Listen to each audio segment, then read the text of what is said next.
Ladies and gentlemen, in life, the decisions you make define who you are as an individual. The decisions that you make define how moral and how good you are as a human being. Not your words.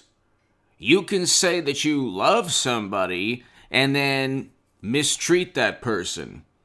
Or you can say, well, oh my goodness, I think the world of you, and then just, betray the individual, or you're judged by your actions and your deeds. You're judged by how you behave and the good things that you do, really. In this life, you're judged by the good that you accomplish. President Trump objectively accomplished more good than George W. Bush. There's no debate in terms of decision making. Okay? Now, there could be a debate between President Obama and Trump depending on if you're speaking to a morally superior liberal Democrat. But what is it that Trump did that's worse than what President Obama did with a failed NATO intervention that caused a country to become a failed state? That turned a country into a failed state in Libya. So, you've had a decade of sorrow and suffering and chaos in a country where human beings are being bought and sold directly because of the foreign policy implemented by President Obama, Biden, and Clinton, and wonderful Democrats. Okay, there's nothing that President Trump did that even comes close to that, and nothing that that Trump has ever done in terms of poor decision making to even compare to Bush, Cheney, and Rumsfeld and WMD. Yet another intelligence failure.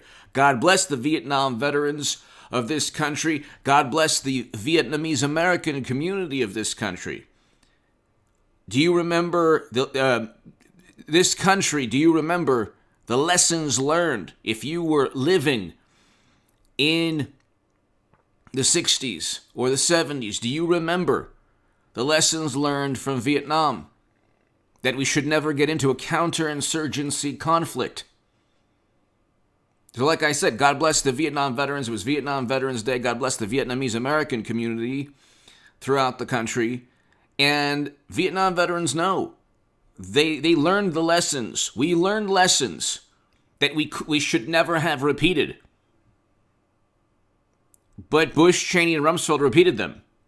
Got us into endless, never-ending conflict in a region of the world that we've been in for 20 years now, that President Obama expanded in terms of our presence. You hear words like American imperialism from the left.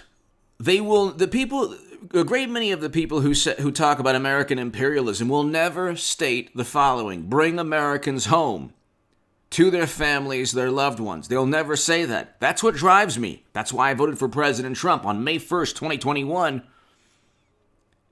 He negotiated a deal to end our longest-running involvement, our longest-running conflict, to bring home Americans from that country. In 2021, May 1st, it's coming up. Biden, of course, is going to prolong our stay. He voted alongside Bush, Cheney, and Rumsfeld. So did Clinton. I know people who are like, oh yeah, I opposed Bush. Yeah, but you voted for Clinton and then Biden.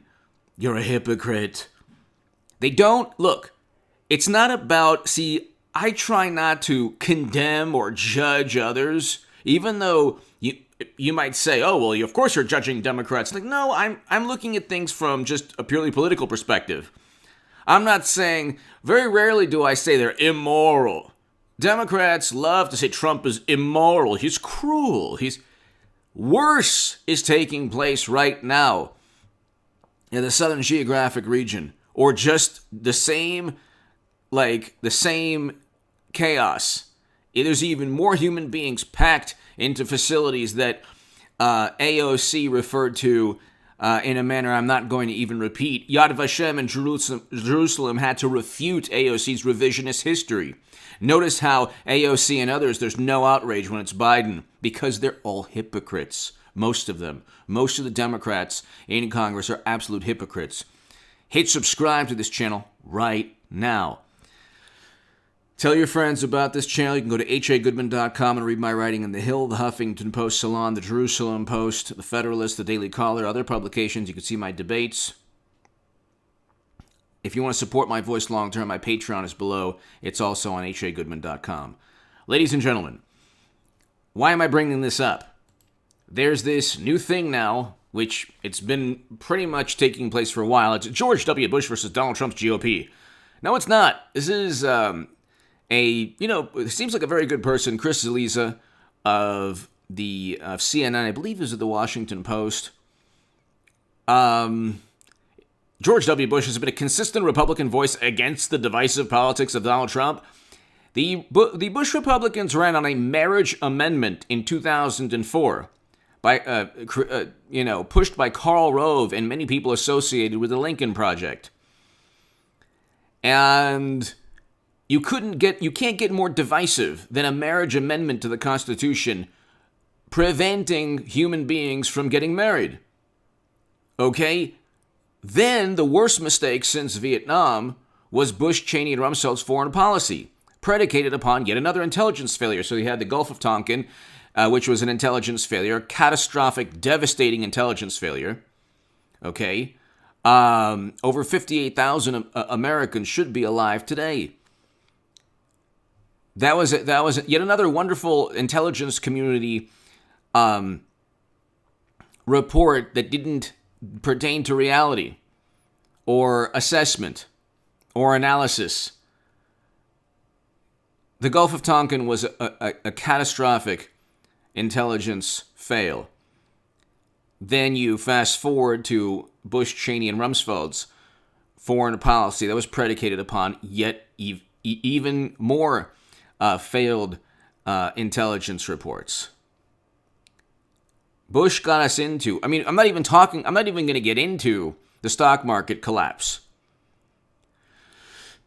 I'm not even going to get into the near depression that we almost had. Okay, and Bush started the bailouts, so President Obama's big legacy is, he saved the country. Well, no, he pumped money into banks. Bush actually started that, but it tanked. The economy tanked under his presidency. That's why he started the bailouts. But Trump was the first president to step foot in North Korea. Chris Celiza doesn't talk about that. Trump presided over the Abraham Accords. The CNN article doesn't talk about that. The CNN article doesn't talk about how the Bush Republicans tried to paint everyone as loyal or disloyal. And if you spoke out against their foreign policy, you were disloyal. And so the revisionist history is here. Bush was a nice person. He wasn't. The Bush administration was not. He was the worst president we've ever had, by far. Trump, in terms of accomplishments, which is how you should judge somebody, was a very good president, an excellent president.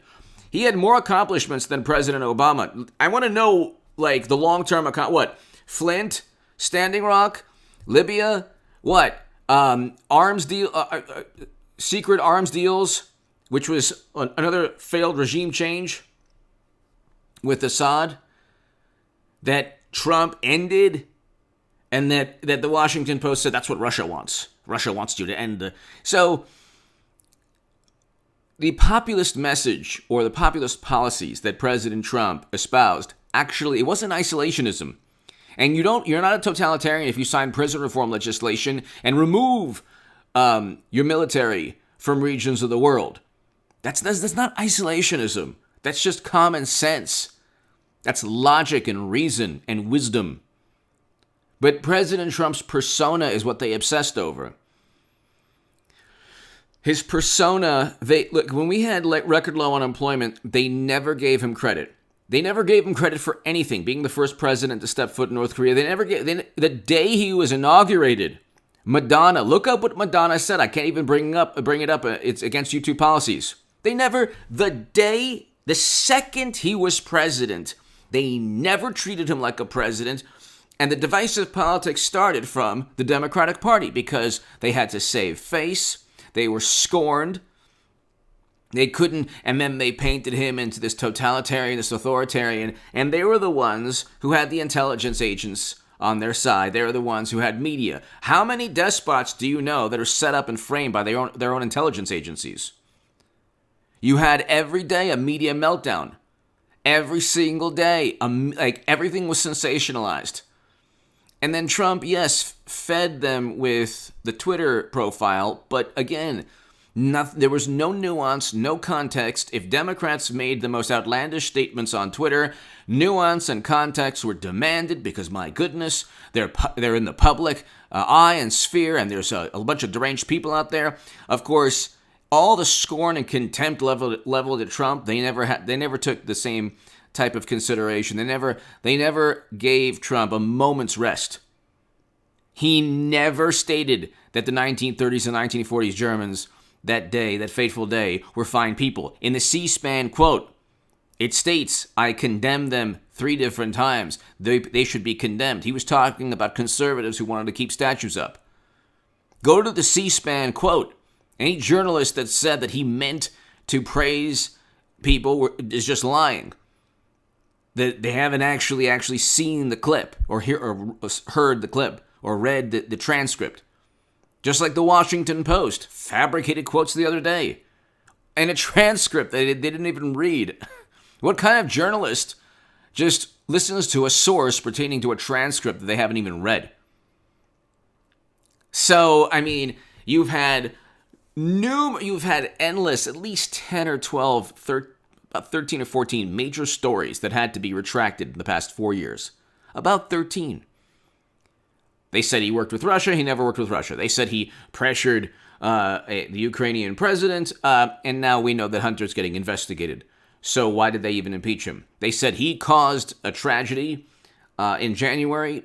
No charges were ever leveled to him in a court of law. They impeached him twice. Nobody cares because he's infinitely better than Bush. And there's a very strong case to be made that he's a lot better than President Obama. Just ask the people of Libya. President Obama drank Flint water. How on earth is this man a much better human being than Trump? President Trump's personality is not how you should judge him as a president. You should judge him by what he accomplished. First Step Act, allocating more funding to historically black colleges and universities than any president ever. Abraham Accords, peace between Israel, UAE, Bahrain, Morocco. First president to step foot in North Korea. We had record low unemployment throughout most of his tenure. Democratic governors like Andrew Cuomo and Phil Murphy and Newsom and Whitmer and Wolf, and they presided over the absolute worst outcomes. Not Trump's fault. You can't blame Trump. All the wonderful experts also that are now like championed as these heroes, they presided all over the lives lost. Why don't they get blame? Why blame Trump? Then they come out, they always use these vapid semantic games. They say, well, a better response could have saved lives. What does that have to do with Andrew Cuomo putting infected people in elderly care facilities? How on earth is that Trump's fault? 15,000 lives. New York has been the epicenter of this crisis, the absolute epicenter. And media propped up Andrew Cuomo, hid all his sins, covered them all up just because they didn't like Trump's personality. How on earth 34% of all the lives lost from this tragedy the past year has been in elderly care facilities? The 5 states that put infected people in elderly care facilities are New York, New Jersey, Michigan, Pennsylvania, and California, all Democratic-run states. Well, at least New York and New Jersey is only Democrats, and God bless the people of New York and New Jersey. But it's been the epicenter there. No questions on AOC, Schumer, De Blasio, Gillibrand, Cuomo. I mean, nobody questions their lack of leadership. So yeah, Bush was the worst president, and the Republicans would lose miserably because the media is a different media. They now have a stake. Like, for a long time, media didn't care if a Republican or Democrat won. Now everyone is just pulling for Democrats in media. All of Hollywood. See, when Bush was in office, up until 2008 or 2009, when President Obama was inaugurated, when Bush was in office, the media didn't care. They just didn't care. Go look at old clips on YouTube. of Gore versus Bush, you didn't see like journalists who were like apoplectic or, sobbing because Bush won. They were like, okay, yeah, oh, okay, that's interesting. Well, we're gonna find out who's. They didn't care. They didn't have a stake in who won. It was just, Washington, and whatever happens in Washington, well, that's just democracy. Now democracy is now a synonym for anything that Democrats feel is good for their political party. That's it. Oh, this is bad for democracy. Well, we know what you mean by that. Anyway, give me your thoughts below. George W. Bush has been defeated by President Trump. He's been kicked out of the Republican Party forever. Okay, the Bush dynasty. If you hear the word Bush or Clinton, you're basically you're basically in the same boat. When you hear, Bush is actually even a name that evokes even more regret, I should say. Give me your thoughts below. Hit subscribe right now. Bush, Cheney, and Rumsfeld's foreign policy that alone makes the Bush administration the worst of all time. Give me your thoughts. Thank you.